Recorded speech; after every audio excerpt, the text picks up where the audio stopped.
Indonesia merupakan negara kepulauan dengan ribuan pulau, ratusan etnis, dan beragam bahasa daerah.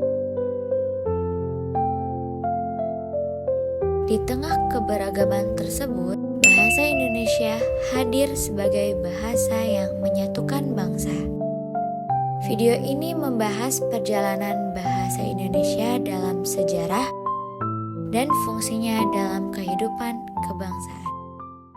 Bahasa Indonesia berakar dari bahasa Melayu yang sejak abad ke-7 telah digunakan sebagai bahasa perdagangan dan komunikasi di Nusantara. Bahasa Melayu digunakan oleh masyarakat dari berbagai daerah untuk berinteraksi dalam kegiatan ekonomi, sosial, dan budaya. Kesederhanaan struktur bahasa serta kemudahannya untuk dipelajari menjadikan bahasa ini diterima oleh berbagai lapisan masyarakat, baik dari kalangan pedagang, bangsawan, maupun masyarakat umum.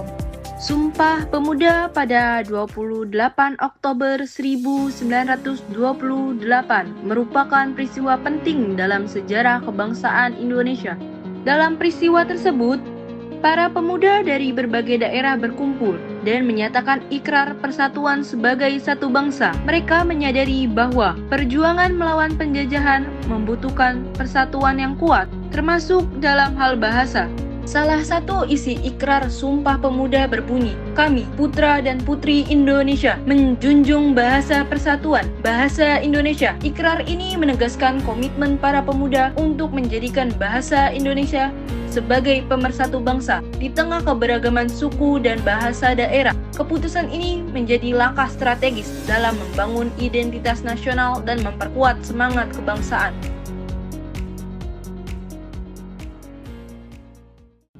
Seiring perkembangan masyarakat dan kebutuhan komunikasi, bahasa Indonesia terus mengalami pembaruan dan pembinaan. Perkembangan ini terlihat dari perubahan sistem ejaan yang digunakan dari masa ke masa, mulai dari ejaan Van Halthuizen,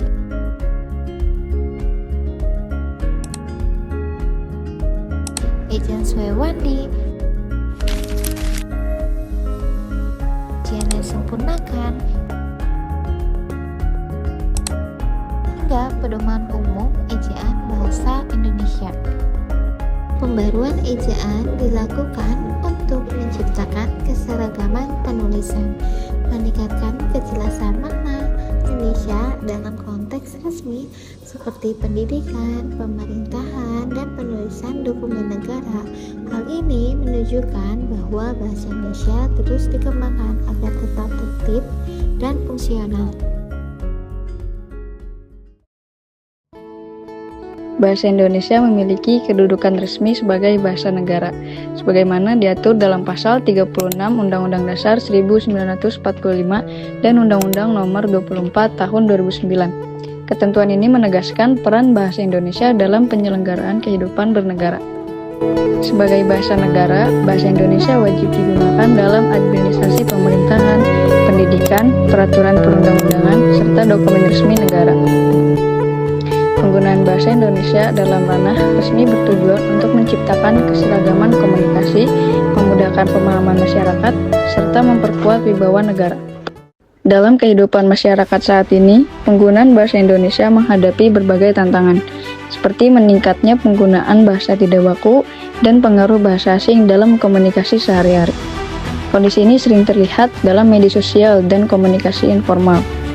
Hal tersebut menunjukkan bahwa pentingnya kesadaran masyarakat, khususnya generasi muda, untuk mampu menyesuaikan penggunaan bahasa Indonesia sesuai dengan konteks, terutama dalam lingkungan pendidikan, pemerintahan, dan kegiatan resmi.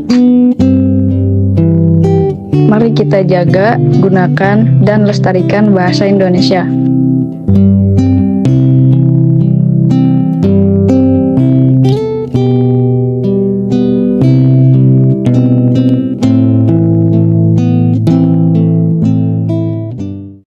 Sebagai penutup video ini, kami akan menampilkan cuplikan wawancara bersama para narasumber yang telah berbagi pandangan mereka mengenai analisis sejarah serta perkembangan fungsinya.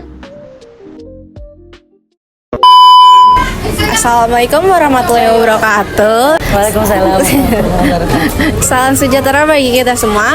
Perkenalkan, nama saya Astrela Elgananta dan di sebelah sana ada teman saya yang bernama Tasya Aulia. Kami dari Universitas Mercu Buana. Pada hari ini kami akan berbincang dengan seorang narasumber yang sangat kompeten di bidang kebahasaan untuk membahas topik penting mengenai bahasa Indonesia sebagai instrumen kebangsaan, analisis terhadap sejarah dan perkembangan fungsinya. Terima kasih kepada Ibu yang telah bersedia meluangkan waktunya untuk wawancara pada hari ini.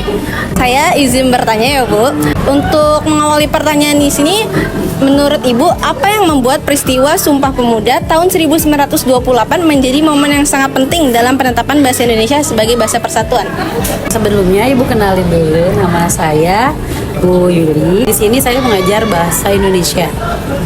Jadi seperti yang kita ketahui, kalau Sumpah Pemuda itu kan adalah peristiwa di mana bahasa Indonesia menjadi bahasa persatuan. Karena yang kita ketahui juga di Indonesia ini punya suku bahasa yang beragam. Oleh karena itu diperlukan adanya satu bahasa yang menjadikan bahasa itu sebagai alat pemersatu, yaitu bahasa Indonesia. Baik Ibu. Selanjutnya, Indonesia memiliki ratusan bahasa daerah. Menurut Ibu, apa alasan utama yang mampu membuat bahasa Indonesia mampu menjadi bahasa pemersatu di tengah keberagaman bangsa? Ya itu tadi karena di Indonesia beragam, banyak suku, banyak bahasa. Oleh karena itu bahasa Indonesia adalah bahasa yang dianggap paling mudah dan digunakan di beberapa wilayah, sehingga menjadi satu alat yang bisa mempersatukan perbedaan bahasa, suku dan budaya yang banyak di Indonesia. Baik, terima kasih Bu. Selanjutnya, selain sebagai bahasa persatuan, bahasa Indonesia juga berkedudukan sebagai bahasa negara. Bisa Ibu jelaskan bagaimana peran bahasa negara ini diterapkan dalam kehidupan bernegara? Kalau di sekolah kan biasanya memang bahasa Indonesia adalah bahasa yang digunakan untuk alat komunikasi oleh guru, oleh murid, mau sekolahnya di Jakarta, mau di sekolahnya di daerah. Caranya ya kayak dengan memasukkan bahasa Indonesia sebagai mata pelajaran yang utama. Terima kasih Bu. Terus sebagai penutup, apa pesan Ibu kepada mahasiswa Indonesia mengenai pentingnya menjaga dan menggunakan bahasa Indonesia dengan baik? Karena pengaruh globalisasi yang kita ketahui, jadi kebanyakan anak-anak sekarang itu pakainya bahasa gaul, bahasa-bahasa yang udah modern, terusnya bahasa-bahasa asing yang mereka terapkan, sehingga bahasa Indonesianya udah mulai luntur, bahkan kadang-kadang tuh campur-campur bahasanya. Oleh karena itu lebih baik, alangkah lebih baiknya bahasa Indonesianya sama di kalangan mahasiswa menggunakan bahasa Indonesia yang baik, yang benar, sehingga biasaan untuk kita bersama menggunakan bahasa Indonesia yang baik, yang benar sebagai alat pemersatu. Sekian. Ya, Ada baik lagi? Ibu, sudah cukup. Terima kasih banyak Ibu atas wawasan yang sangat berharga. Semoga wawancara ini memberikan pemahaman mendalam bagi kita semua mengenai sejarah, kedudukan dan fungsi bahasa Indonesia sebagai bahasa persatuan dan bahasa negara. Sampai jumpa pada tayangan dokumenter berikutnya. Wassalamualaikum warahmatullahi wabarakatuh. Terima kasih Bu. Assalamualaikum warahmatullahi wabarakatuh. Waalaikumsalam warahmatullahi wabarakatuh. Salam sejahtera untuk kita semua. Perkenalkan, saya Aiski Sariela dari Mercu Buana Sistem Informasi. Hari ini kami akan berbincang dengan seorang narasumber untuk membahas topik penting mengenai bahasa Indonesia sebagai instrumen kebangsaan, analisis terhadap sejarah dan perkembangan fungsinya. Sebelumnya, perkenalkan nama Ibu siapa? Oke, saya Ibu Nimas Ratnawa India. Terima kasih kepada Ibu Nimas yang telah bersedia meluangkan waktu untuk wawancara ini. Baik, Ibu, untuk mewakili diskusi ini bisa jelaskan secara singkat mengapa bahasa Melayu akhirnya dipilih sebagai bahasa dasar lahirnya bahasa Indonesia? Kalau menurut Ibu, Indonesia ini kan terbagi menjadi beberapa wilayah ya. Ada Melayu, ada Jawa, ada Sumatera gitu. Mungkin kalau bahasa Melayu pada akhirnya digunakan sebagai bahasa Indonesia karena yang lebih familiar digunakan dalam bahasa keseharian atau bahasa ibu ya sebutannya, mungkin diawali dari bahasa Melayu itu. Seperti ya kalau di Sumatera mereka menyebutnya Melayu, kalau saya orang Jawa ya mungkin digunakan bahasa ibu dulu dalam bahasa Jawa. Nah, tapi karena bahasa kebangsaan itu lebih banyak digunakan bahasa umumnya bahasa Indonesia, ya pada akhirnya bahasa Indonesia itu juga yang akan menjadi bahasa keseharian untuk keseluruhan sebagai penghubung dalam berkomunikasi. Mungkin itu jawaban dari saya. Di sini ada pertanyaan kedua, di mana kita mengetahui bahwa ejaan bahasa Indonesia mengalami perkembangan dari masa ke masa.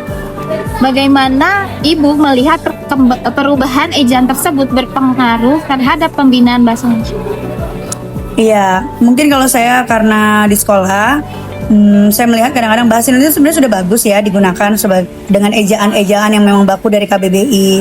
Tapi terkait perkembangan zaman, terkadang anak-anak murid utamanya yang saya temui hari-hari mungkin digunakan sebagai ejaan itu belum berkembang dengan baik pada akhirnya di mereka ya. Tapi kalau saya berbicara sebagai versi saya sebagai orang dewasa, bahasa itu selalu update dari tahun ke tahun gitu. Sehingga menurut saya bahasa-bahasa atau ejaan-ejaan tersebut disempurnakan setiap tahunnya. Itu untuk kami-kami yang sudah dewasa. Tapi kalau anak-anak memang kan kadang menggunakan bahasanya kalau kita sebut bahasa-bahasa gaul ya, sehingga tidak lagi mendapatkan ejaan-ejaan yang mungkin seharusnya digunakan. Tapi seiring berjalannya waktu saya rasa nantinya mungkin kedepannya mereka juga akan memahami bahwa tiap-tiap dari bahasa itu harus mengikuti sesuai dengan KBBI atau ejaan bahasa Indonesia yang baik dan benar. Ibu baik, pertanyaan juga. Menurut Ibu, apa tantangan terbesar penggunaan bahasa Indonesia saat ini, terutama di era globalisasi yang serba cepat dan penuh pengaruh bahasa asing? Tantangannya itu lebih kepada mengembangkan dan mempertahankan ya bahasa kita. Karena seperti diketahui anak-anak zaman sekarang itu lebih banyak menggunakan bahasa-bahasa gaul yang mereka gunakan untuk bahasa keseharian.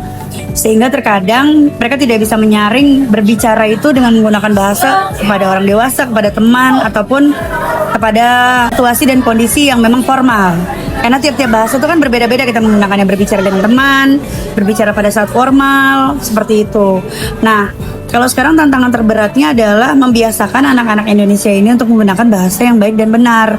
Mereka bisa menempatkan ketika mereka harus berbicara dengan lawan bicara yang dewasa, yang sebaya, ataupun yang lebih tua, seperti itu. Jadi untuk saya pribadi, kalau di usia-usia saya sekarang, saya sudah bisa menempatkan diri mungkin untuk berbicara dengan menggunakan bahasa yang baik. Tapi kalau di usia anak-anak remaja, seperti yang saya temui keseharian itu memang harus terus perlu diingatkan dan ditingkatkan dalam menggunakan bahasa Indonesia yang baik dan benar tadi, seperti itu. Baik, pertanyaan terakhir sebagai penutup, apa pesan Ibu kepada mahasiswa Indonesia mengenai pentingnya menjaga dan menggunakan bahasa Indonesia dengan baik? Nah, bukan hanya mahasiswa ya, karena saya guru, jadi untuk semua ya. Utamanya yang lagi ngetren sekarang kan bahasa anjir-anjir gitu ya. Nah, itu tuh yang kadang-kadang sering sekali kita ingatkan bahwa mungkin menurut mereka itu bahasa pengantar seharian ketika berbicara. Tapi alangkah baiknya ketika sesama, mungkin tidak semua orang biasa menggunakan bahasa-bahasa seperti itu. Jadi pada akhirnya kurang-kurangilah menggunakan bahasa-bahasa yang memang tidak pada tempatnya. Mungkin untuk baik mahasiswa Indonesia maupun anak-anak didik saya di tingkat SMP. Seperti itu aja sih kalau dari saya. Baik, terima kasih Ibu atas wawasan yang sangat berharga yang sudah diberikan kepada kita. Semoga wawancara ini dapat memberikan pemahaman mendalam bagi kita mengenai sejarah, kedudukan, dan fungsi bahasa Indonesia sebagai bahasa persatuan dan bahasa negara. Oke, sama-sama. Wassalamualaikum warahmatullahi wabarakatuh. Waalaikumsalam warahmatullahi wabarakatuh.